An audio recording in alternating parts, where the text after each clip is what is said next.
Welcome to Megabucks Radio. Conversations with successful entrepreneurs, sharing their tips and strategies for success. Real-world ideas that can put megabucks in your bank account. Here's your host, Nina Hershberger. Well, welcome to today's show. I am excited because my guest today and I get to talk about my very favorite subject, which is marketing. So today's guest is Louise Scott. He is a lawyer. We won't hold that against him, but he learned certain things to do in his law firm. So he wasn't just a lawyer, but that he became a marketer, which is what we're going to talk about today. So Louise, thank you for being on the show today. And thank you so much for having me. I'm excited to be here. So tell me your background. How did you get, you're probably one of those, who said, growing up, I want to be a lawyer. And so tell me how the path of Louise went. Yeah, so when I was young, my dad used to tell me that I was going to be two things, either a comedian or a lawyer. And I always tell people that I became a comic lawyer because now I love to tell jokes. That's one of my favorite things is to do comedy, and I even do some parodies that you can actually find on YouTube because I just really love the comedy scene. But growing up, I realized I kind of had a knack for arguing, and now I've learned that arguing is not the key characteristic of a lawyer. In fact, it's the opposite. It's more like studying and reading and researching. But as I was growing up, I like to argue. I like to debate. And I didn't really actually feel like I could be a lawyer. I didn't think I was smart enough, but I had a judge who gave me an internship that completely changed my life. And that internship, I met a guy who was a criminal lawyer, and the criminal lawyer had a business where his goal was to make about $1,500 a day. Now, this was back in 22 years ago, and he wanted to make $1,500 a day. And one day he had a client come in, paid him $2,500. He said, I'm leaving for the day. And I said, well, what do you mean you're leaving for the day? It's only 10, 11 o'clock in the morning. He said, I've made my money. I'm gone for the day. And I always say that was the moment I realized I didn't want to be a lawyer. I wanted to be a law firm owner. And so that kind of catapulted me into going into the legal space. I eventually went to law school, and with the purpose of becoming a law firm owner, because I just loved this concept of freedom, being able to build something, but still being able to help people in the legal community. And so that's how I got started. Yeah, in fact, I know one of the things you talk about is no more burnout or no late nights. So, so you own, I think you're a partner in a law firm, right? Yes, I co-own a law firm called Bader Scott Injury Lawyers. Mm-hmm. Okay, and so the lawyers that work for you, do they have to work late nights and have burnout? One of the things that I tell people is that your work ethic should be in direct relationship to your ambition. And if you have the ambition of, making $1 billion, you're going to have to work a little bit harder. I think Gary Vee says this. He says the reason he works 14-hour days is because he wants to buy the New York Jets. If you don't want to buy the New York Jets, you don't have to work 14 hours a day. And so I think that the lawyers that we have in our firm, they work based on their ambition. Some of them work more, some of them work less, but we never require them to work more than what they want to work. I mean, we give them the tools and resources to make the money that they want to make, but that's totally up to them. And so I think that late nights and burnouts, if anyone in our firm is experiencing that, it would only be because they want to. Okay, so you're not requiring them to do that. No, we don't. So you knew that you wanted to own a law firm, but I think at that point you still didn't understand marketing. And so what we're going to talk about today is how to create predictability in your marketing, in your lead generation. And that's what you became an expert at, as I understand. Absolutely. I mean, when you first get started, it's learning as you go kind of deal. And yes, there's great resources out there. There are books and there's all kinds of things that you can do, but ultimately you learn a lot being out in the field. And so I was a complete novice. I knew nothing about marketing when I first started 15, 18 years ago. And today, one of the things that I believe I'm an expert at, my business partner is an expert at, is that component of marketing, which really drives your business and your business growth. Okay, so we're gonna apply the principles you're going to share with us, and thank you for doing that and being so honest about all of this. But in my view, in my worldview of law, you guys can't do much marketing. That obviously is wrong. Something I thought about is wrong. There was a time period where you couldn't market like you can today, and there are some states that still prohibit certain types of marketing. For instance, in Florida, you can't have a celebrity endorser endorse your law firm, and so there are limitations. But Florida is the home to one of the largest plaintiffs' law firms in the country, and so there even despite those limitations, there are ways to go around it, because marketing is really all about understanding where your client is and then meeting them there with your content, with your message, with the words, with your delivery. And so despite those limitations, there's still a tremendous amount of ability to market in today's environment. And I think that lawyers can be extremely successful, or really any kind of business can be extremely successful even today. I know you work with lawyers now because you've been so successful. You now have even a consulting or a coaching part of your business. But do they say, I just really am not good at marketing? Is there a mindset? Was there a mindset shift? Let me ask this way. Was there a mindset mindset shift. Let's try it that way. I need some of your jokes at this moment. In your particular mind, when you meant to a marketer, was there something different that happened? Yeah, I think that many lawyers grew up with this idea that if you build a law firm and you do good work, people are going to come, and that used to work. That used to be the way that people got business. You didn't have to really market that much because your good work was enough. But what happened is that over time, firms like ours, who were really into marketing, started taking large parts of the market share. And what I started finding was there were firms going completely out of business because they were not committing to the process of marketing. And so you have to shift your mindset, especially if you're an entrepreneurial type of lawyer. You have to shift your mindset from just being a lawyer to being a marketer and understanding what it is that you have to do to actually get the client that you want to represent. And so the mindset shift is, I'm no longer a lawyer who's going to be dependent on just the good work. I'm a lawyer who's going to be dependent on a system of marketing that's going to reach the client that I want to represent. Okay, and so even if you're not a lawyer, let's say you're a dentist, let's say you're an auto repair guy, let's say you're a chiropractor, the principle is the same. You have to have this marketer mindset to begin with. No, the principle is the same even if you sell a traditional product. Let's say you go outside of the service-based business and you sell a traditional product. The principles are still the same.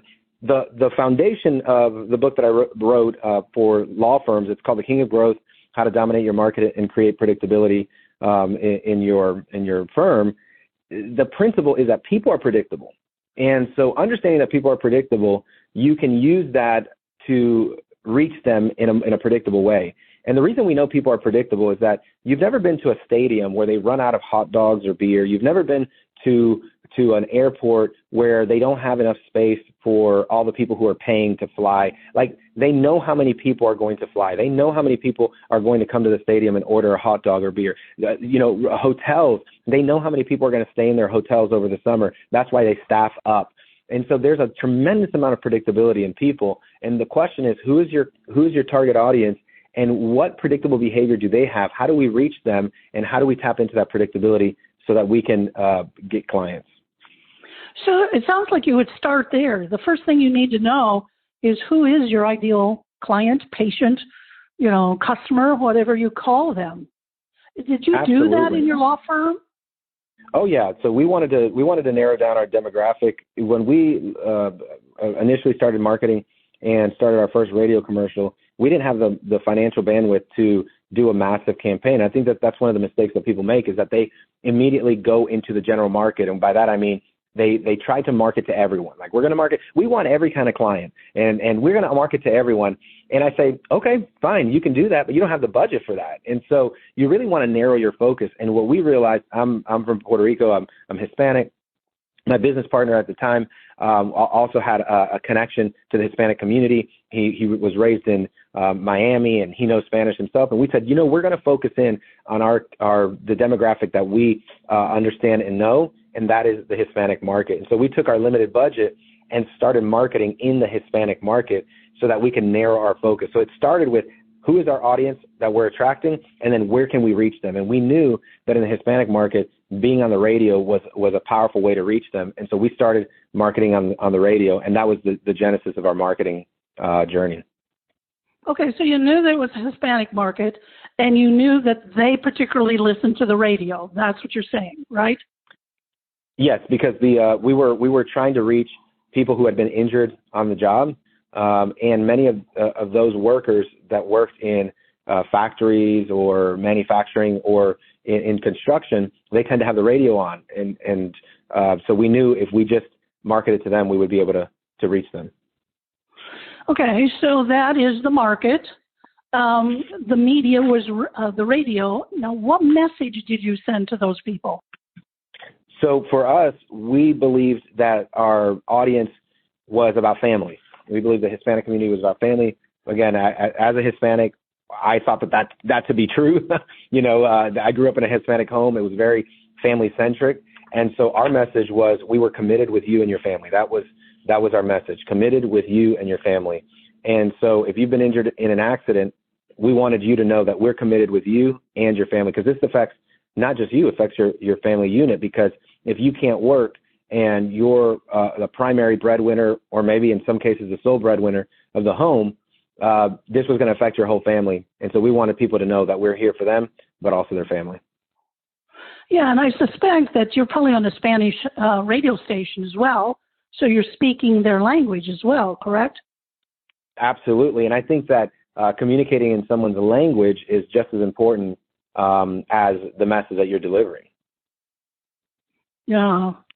Okay, so was radio the only thing you've done, or did you go beyond that?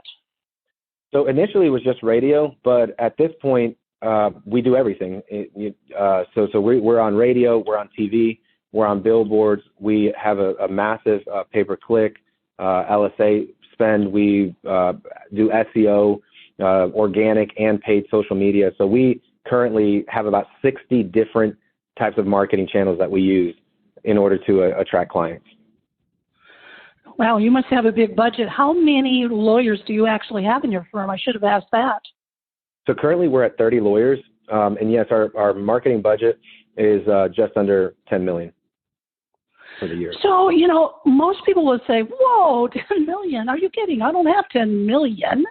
Because it's expensive.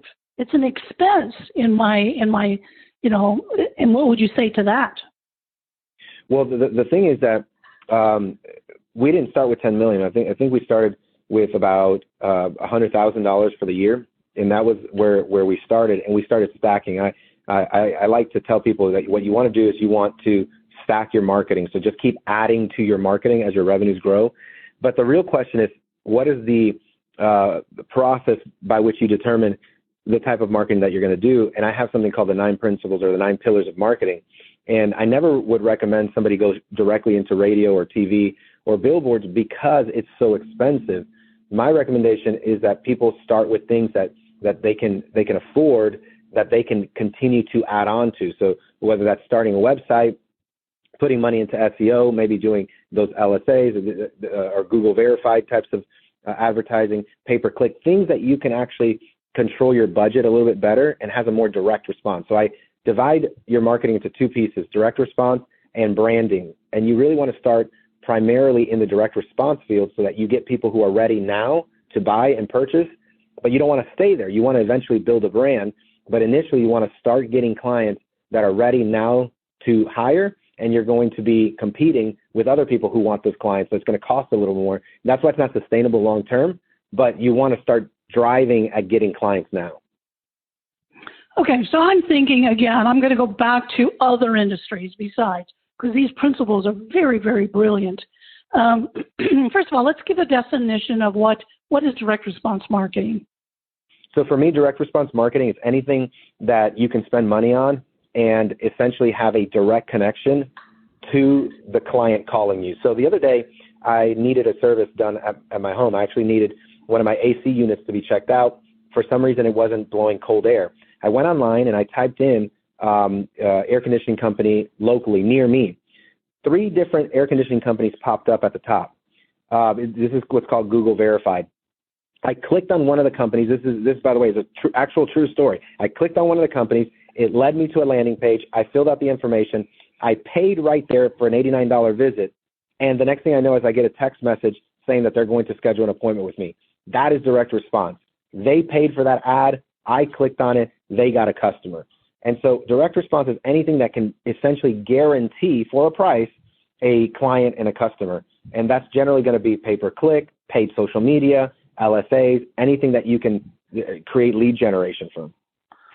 So you said LSA. Explain what that is. So some people call it Google Verified, but it's the local service ads. If you're a service-based business, you can actually get your business verified by Google, and they will promote, depending on your budget, they will promote you when somebody searches the keywords that are in your industry. And so that gives you almost an immediate access to clients who are ready to purchase today. Is that same as Google Places? Accepting your business, verifying your business? I haven't heard that term specifically, but it's likely similar, the same thing, yeah. Okay, so is it good to be in the top in an ad, or is it good to be on the map?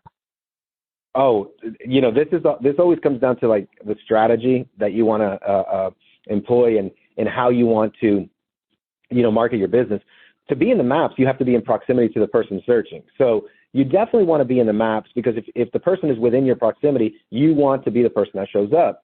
But to be in an ad gives you an additional opportunity to reach the same person. So I say that the quadruple cocktail, I used to call it the triple cocktail before LSA came out, but the quadruple cocktail is that you have an LSA, you have a pay-per-click ad, you're in the maps, and you rank high on SEO. If you do all 4 of those things, you're going to get a lot of clients. And so that's one thing you're making sure that you do. So you talked about your 9 pillars. Can you give us an idea, maybe 2 or 3 of those pillars? First of all, let me ask you, are you the cheapest lawyer in your community? Oh, no. And just to go, you had mentioned being a consultant with a for your firm. I'm also not the cheapest consultant. And in fact, one of the things that I get is, wow, your price is like much higher than other consulting groups around there, because I don't want to compete on price. I want to compete on value. And so when you compete on value, you have an opportunity to charge more and not have to be, searching for clients at the bottom of the barrel. Yeah, no, that's probably one of your principles, but when you've talked about it, and I wanted to bring that out. So explain to me on value. I mean, because that can be a very nebulous kind of term. So what does that mean? So let me back up and say I found you. Even your air conditioning example, you found them. How did you know they were a good value?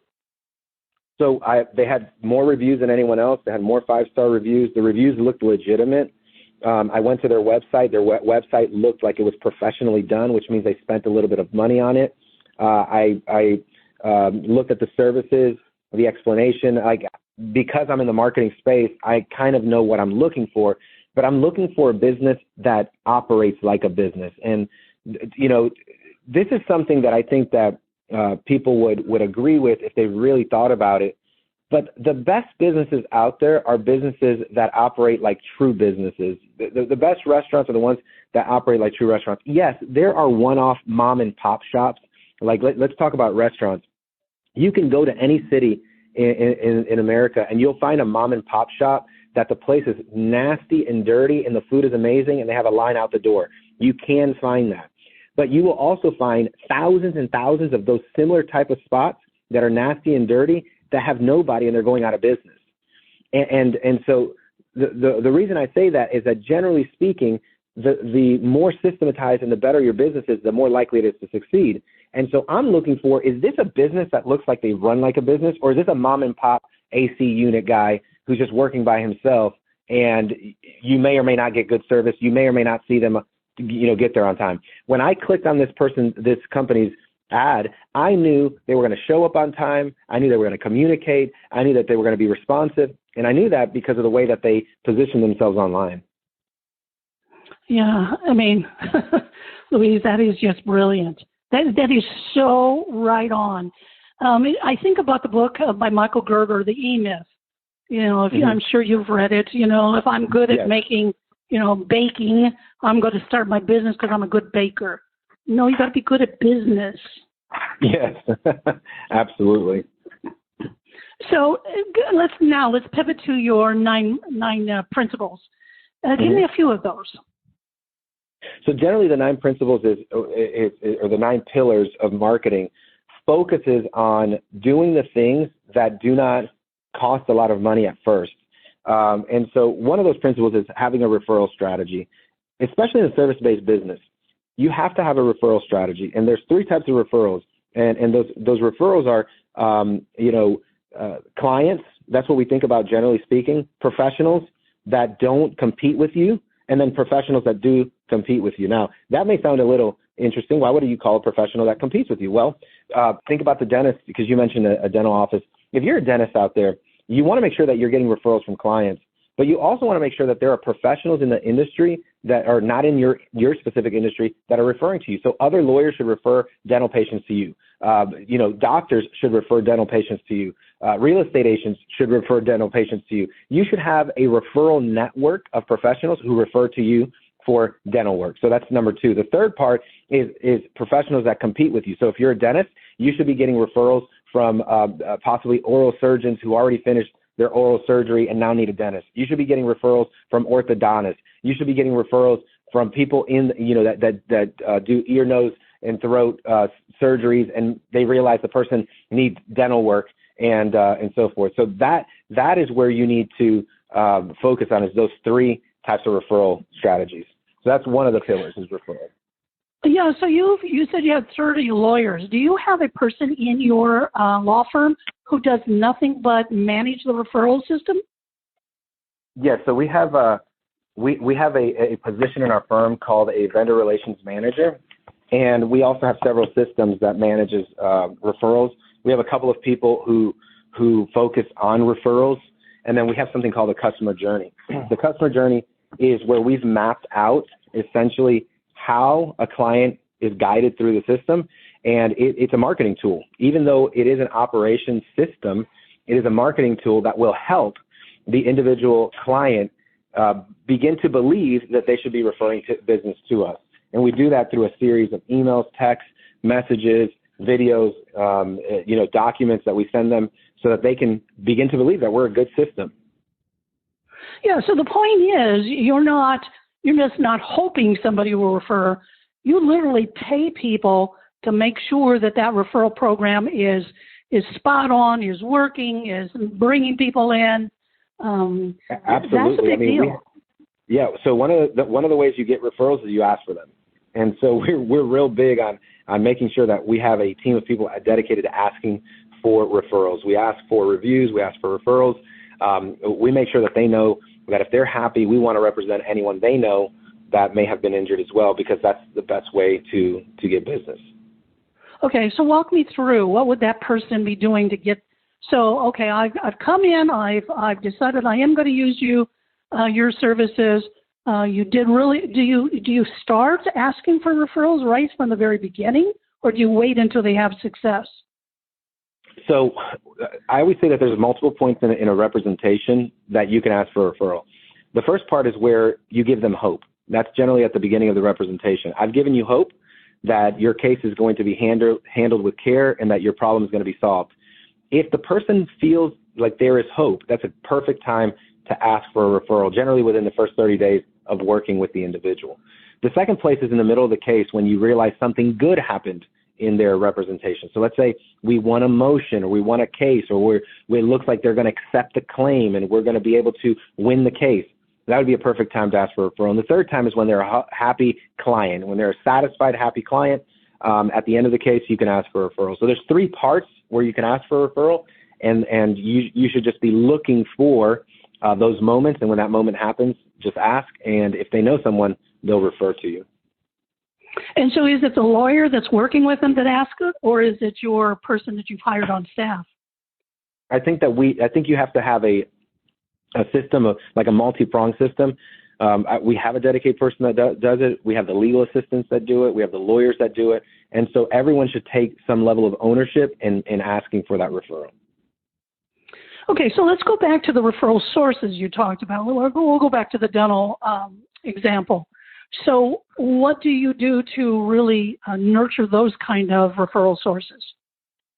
If it's a client source, there's the concept of reciprocity. We want to make sure that we're giving them something that connects them to us. I recently was talking to on a presentation. I did a presentation down in Charleston, and I talked about the experience of going into like a Gucci store or a Valentino store. And I specifically went into a Valentino store, and I was shopping for my wife. I wanted to buy her a pair of shoes.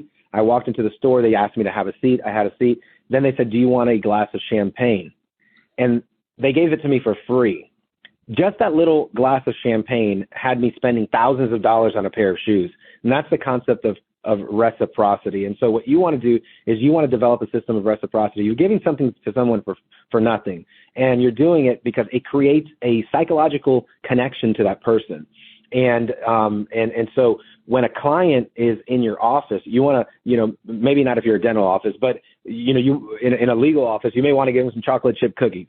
At a dental office, that would probably not be the right thing. But what is it that you can give the client? When they leave. You can give the chocolate chip cookies when they leave.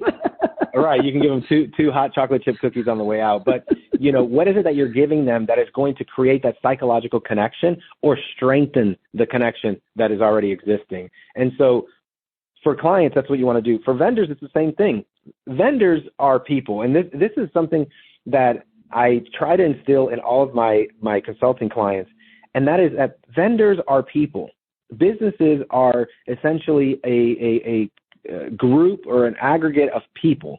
And so if you can get to the heartstrings of people and you can make connections with the people, you're going to make connections with the business. And so when we're working with vendors, we want to connect with the people. So we send pizzas, we send cookies, we send Chick-fil-A, we send whatever we can do to make a connection with the people of that vendor that we want a referral from. We will do, as long as it's legal and ethical, we will do to make sure that we make the connection. So it's all about this concept of connecting with more than just a transaction. And this is something that I absolutely hate. I hate working with a vendor who is transactional. When a vendor wants to be relational, when they want to know about me, about my family, about my kids, about the book I just wrote, whatever it is, that makes me connected more to them, and it's more likely I'm going to work with them for a long time. Interesting. How many vendors do you say you would have in your practice for referrals?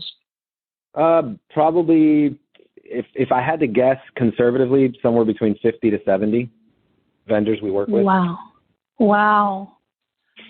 So how often would you you talked about sending pizzas and cookies and Chick-fil-A and that stuff. How often do you reach out and touch with those people?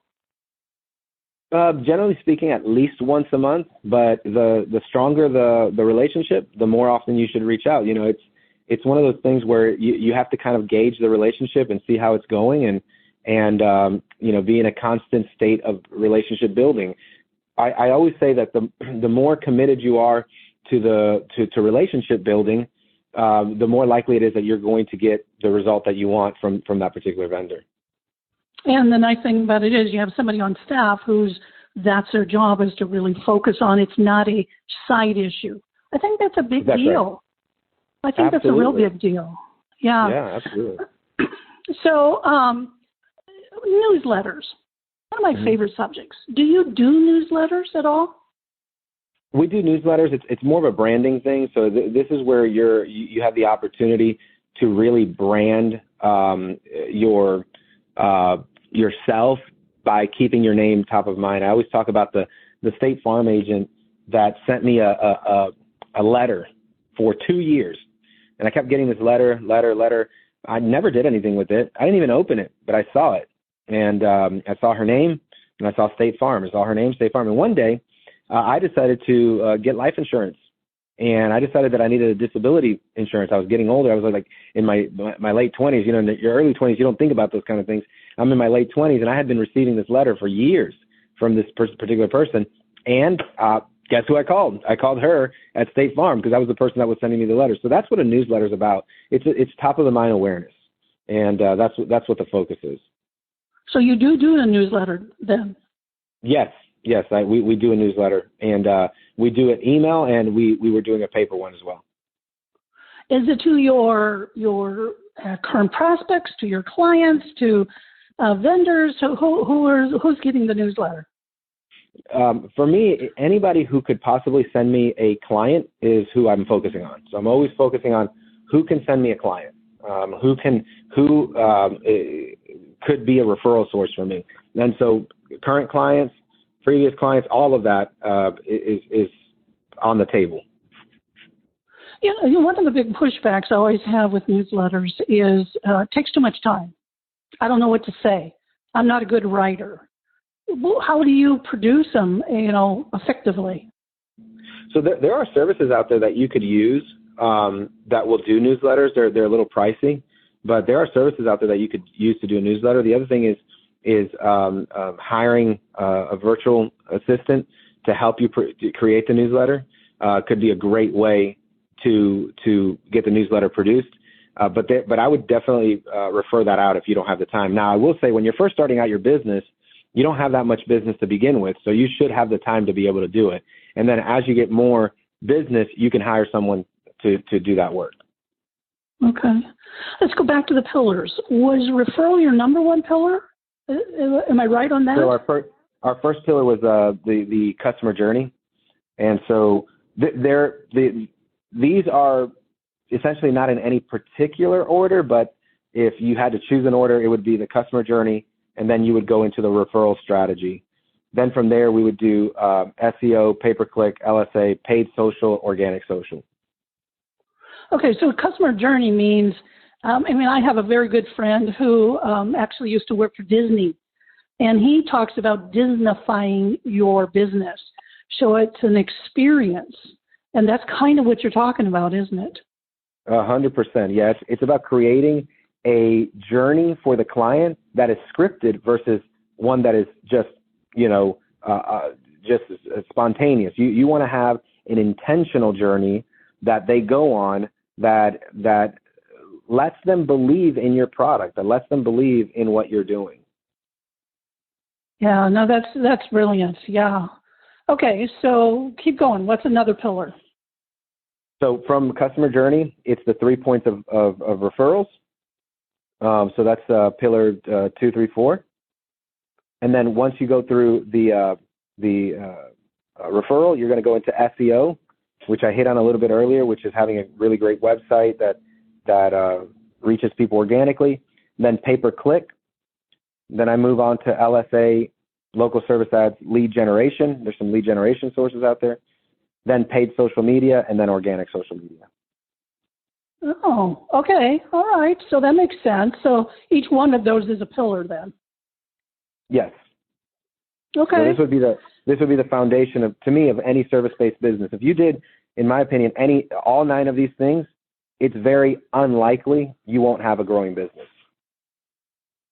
Wow. And within each one of these things, there's other things like the customer journey. That's where our newsletters reside. So we do newsletters in the customer journey, text messaging threads, video creation, all that is done in the customer journey. Louise, I'm sitting here thinking about, the poor dentist. I'm going to go back to the poor dentist. He's thinking, man, I don't have any time in the day to do all of that kind of stuff. But what you said at the very beginning, I don't remember you saying that you don't practice law anymore, right? You own the company, so you don't actually practice law. That's correct. I have not represented a client in about 6 years. Yeah. So that you're working on your business, not in your business. So none of this kind of thing could happen with you also, working with a client, I would think. It would be very, very challenging to be working with the client and also creating this just from a time perspective. And so, you have to really ask, what do I want to focus on? Do I want to focus on creating a business that develops predictability in in my life, or do I want to be focused on being the cake maker? Yeah, no, that's so smart. Louise, I am looking at the time, and we are out of it. I could talk to you forever. That's amazing. Tell them, the listener, your book again, and I assume they can find it on Amazon. Is that where they would go to get it?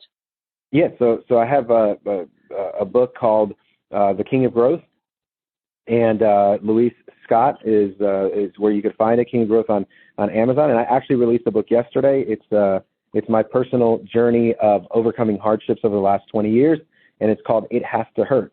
And so that is my new book that was just released yesterday. Really excited about that. You can find both of those books on Amazon. Okay. And Louise is spelled Luis, and last name is Scott, Scott. That's so, correct. Louise, there could very well be somebody who is struggling in their business and really, really resonates with you. Is there a way that you'd like somebody to reach out if they are interested in maybe in consulting? Do you consult Absolutely. outside of the law firm? I have not been consulting outside of the law firm, mainly because that's the practice niche that I've been in, and also a lot of businesses outside of the legal space don't want to pay the fee. I mentioned earlier I don't compete on price, I compete on value. But if somebody is in a service-based business and does have any interest in at least having a conversation, I'd be open to it, and they can reach me by going to my website, which is LuisScottJr.com, LuisScottJr.com, and they can find all my links there, my speaking link, books, links, 8-figure firm links, and they can also contact me directly from there. Well, that is fabulous, and this has been such a pleasure. I could listen to you forever. You're amazing, and I'm glad we were able to hook up and get you on the podcast. Any final words before we sign off? The big thing is make sure you extend your horizons, plan, but be patient in the process. And if you do that, you'll have the results that you want to have. Thank you again for having me. Well, my pleasure. So this is Nina Hershberger signing off saying, go and make the plan. Use those 9 pillars and get it done. Until next time. Thank you for listening to Megabucks Radio with Nina Hershberger. To learn more about the resources mentioned on today's show or to listen to past episodes, visit megabucksradio.com.